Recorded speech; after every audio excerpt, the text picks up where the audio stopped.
You can see the left engine is missing in this image that was taken moments before American Airlines Flight 191 crashed just 31 seconds after takeoff, killing 273 people in what would turn out to be the deadliest aviation accident in American history. That's why today I'm going to explain exactly what happened and the shocking truth about this crash. I'm Hoover and welcome to your pilot debrief. Our story begins on May 25, 1979, when 13 crew members and 258 passengers boarded American Airlines Flight 191 for what was supposed to be a routine flight from Chicago O'Hare to the Los Angeles International Airport. The aircraft they were flying on was a McDonnell Douglas DC-10, one of the most recognizable jet airliners of its era because of its distinctive configuration with one engine on each wing and one in the tail. Now, around the time this aircraft was built, airplanes with 3 engines were generally considered a safer option for long-range flights, especially over the open ocean. However, there have been a few high-profile incidents in recent years involving the DC-10 that were starting to cause some concern. You see, back in 1972, when American Airlines Flight 96, a DC-10, took off from Detroit, the left rear cargo door blew open, causing a rapid decompression in the cabin, damage to the flight control cables, and the loss of the number 2 engine. Thankfully, the captain was able to maintain control of the aircraft and he safely landed the plane just a few minutes later. Tragically, a few years later in 1974, Turkish Airlines Flight 981, another DC-10, suffered the same problem with the cargo door blowing open in flight, but this time 6 passengers were ejected when it happened and the aircraft crashed just a few minutes later outside of Paris, killing all 335 passengers and 11 crew. And even though it had been at least 5 years since that crash, some passengers were still hesitant to fly on the DC-10. Now, that being said, when it comes to American Airlines Flight 191, everything seemed to be going normal as the passengers boarded the plane and they taxied out to begin the flight. The pilot sitting in the left seat was Captain Walter Lux. He was 53 years old and he had over 22,000 flight hours, including 3,000 hours as captain on the DC-10 that he was flying. But the thing is, Captain Lux wasn't originally scheduled to operate this flight. You see, he had traded with another pilot at the last minute, and that's the only reason he was on the plane. The pilot sitting next to him in the right seat was First Officer James Dilliard, who was 49 years old, and he had over 9,200 total flight hours with just over 1,000 hours on the DC-10. And James would be the one flying the plane at the time of the crash, but I'll talk more about that later. I also want to point out that Alfred Udovich was the flight engineer on board the aircraft because people sometimes forget that there were 3 people in the cockpit that day. Alfred was 56 years old and he had about 15,000 total flight hours. Additionally, there were 10 flight attendants working the flight that were all fully qualified, and like everyone else, they probably assumed that this would just be another routine flight. On the day of the crash, the weather was perfect with clear skies and 15 miles visibility, and just before 3 p.m. the aircraft pushed back from the gate to begin the journey. Now, according to the investigation, the pilots taxied out to the runway and they conducted all of their before takeoff checks and they verified that the flaps were set correctly to 10 degrees. Now, when they did that, the hydraulic system automatically extended the slats on the front of the wing to the takeoff position, and a few moments later they were cleared to take off from runway 32 right, which was just over 10,000 feet long. Now, it's not clear what they briefed regarding how to handle emergencies on takeoff, but James was going to be the pilot flying and Walter was the pilot monitoring. That meant as soon as James set the throttles to the takeoff position, Walter would move his hand to the throttles until they got to their V1 speed. That's because Walter is the one that performs the abort procedure if they abort the takeoff. However, in this case, the aircraft accelerated normally, and when they reached V1 at 139 knots, Walter called out V1, meaning they can no longer abort the takeoff. And then at 145 knots, Walter called out rotate, and James started to pull back on the controls to lift the nose wheel off the ground and start flying. Unfortunately, as soon as he did that, they heard a loud metallic cracking sound and they felt a sudden jolt reverberate throughout the aircraft. Now, according to the cockpit voice recorder, Walter was heard saying "damn," and then for some reason the recording went silent for the rest of the flight. Tragically, what neither of them realized was that the left engine and its entire pylon assembly had just torn free from the aircraft and flipped over the top of the left wing, falling onto the runway below. Now, the NTSB didn't mention this, but my guess is that at least a few of the passengers on the left side of the aircraft saw this happen in real time, but there was nothing they could do to tell the pilots what just happened.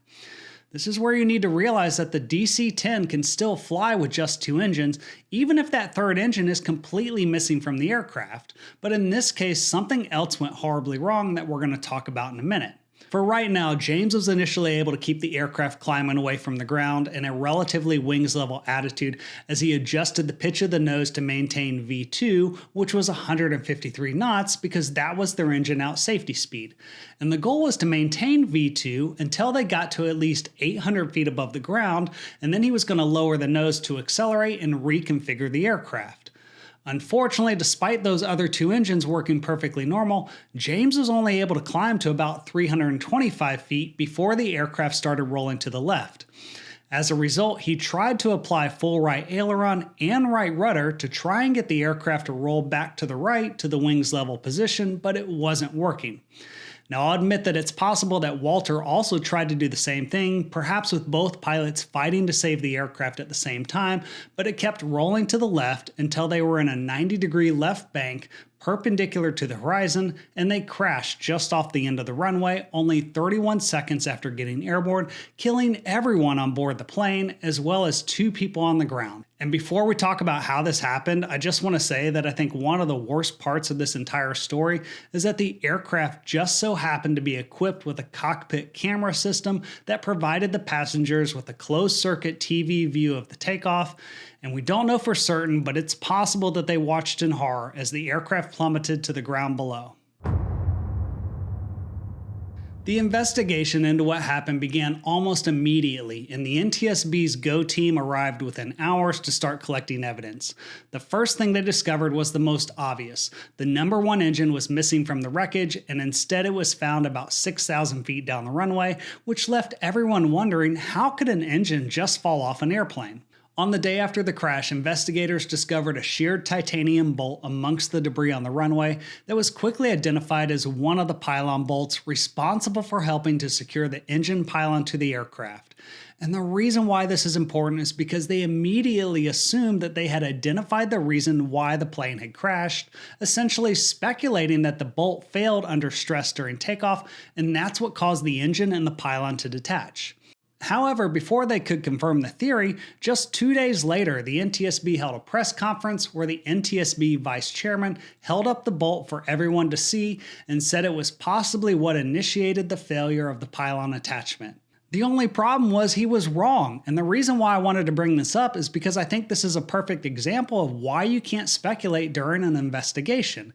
And this is also arguably one of the reasons why the NTSB takes so much time today to verify things before making statements to the media. Just a few days after that press conference, the broken bolt was examined further in Washington, D.C., and that's when they discovered that the bolt snapped on impact when the pylon hit the ground, and it wasn't the reason why the engine fell off the plane during the flight. Now, as a quick side note, once they realized that the bolt wasn't the problem, the FAA grounded the entire fleet of DC-10s in the U.S., which was about 138 aircraft, and they also prohibited foreign carriers from operating DC-10s within the United States, so essentially this had a global impact.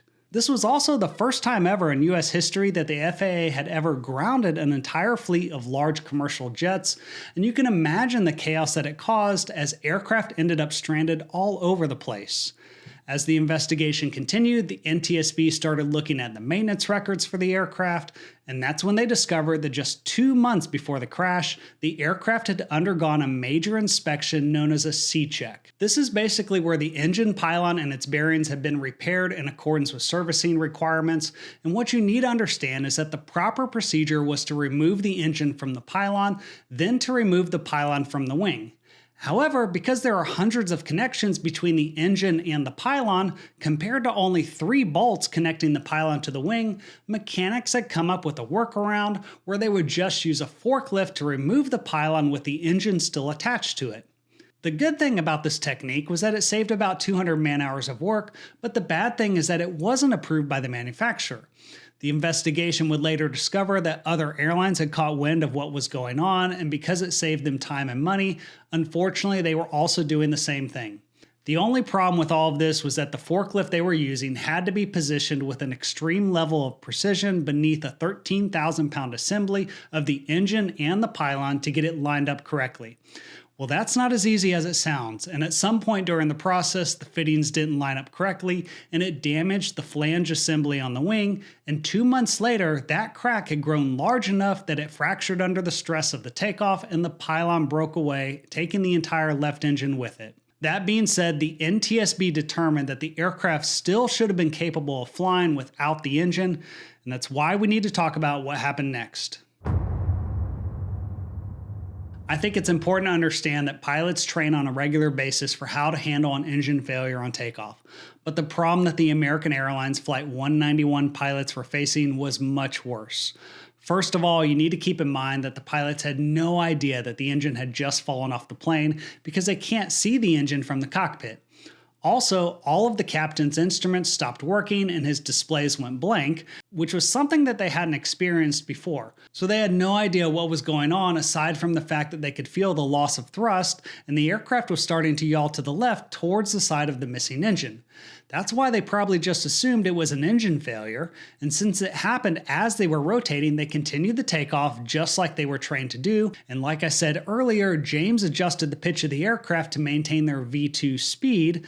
The only problem was when the engine and the pylon separated from the aircraft, it also severed the hydraulic lines as well as some electrical wiring in the wing. That meant as the hydraulic pressure bled out, the slats on the left wing automatically retracted, and the reason why this matters is because when the slats are extended, the stall speed of the aircraft is 124 knots. However, as soon as they retracted, the stall speed jumped up to 159 knots, which was 6 knots faster than their V2 speed, which was 153 knots. So basically, the left wing almost immediately entered a stalled condition, which is something that the pilots are trained on how to recover from. And the truth is that typically the pilots would get some kind of stall warning, including a stick shaker in the cockpit that lets them know they're about to stall. However, in this case, because some of that electrical wiring had been torn out when the engine and the pylon came off, the stall warning system was no longer working. There wasn't even a stick shaker installed on the first officer's side of the cockpit at the time of the crash. Meanwhile, the right wing continued to produce lift because the slats on that side were good, and that's why the aircraft started rolling to the left. Eventually, the NTSB determined that if the stall warning system had still been working, there was a very slim chance that if the pilots immediately lowered the nose, they might have been able to recover and keep the aircraft flying. However, it's one of those situations where you'd almost have to know what's about to happen before it actually does. So there wasn't any reason to blame the pilots, and to be honest, they did everything they possibly could do to try and maintain control of the aircraft, but unfortunately the physics of the situation were just too much. The NTSB blamed the tragedy on faulty maintenance practices, and the most shocking part about it was when all of the DC-10s in the US were inspected, they identified at least 8 other aircraft that had signs of fatigue cracking near the engine pylon because of the same maintenance practices. And if it hadn't been for this tragedy, one of those other aircraft could have easily suffered the same fate. Ultimately, this incident led to a modification of the DC-10's electrical and hydraulic systems, and dual stick shakers became mandatory. But I think one of the saddest parts about this entire story is that the individual who had supervised the aircraft's final inspection later took his own life, unable to live with the guilt. Now, I hope you found this debrief valuable, and if you did, then be sure to watch another one on the channel, and I'll see you on the next Pilot Debrief.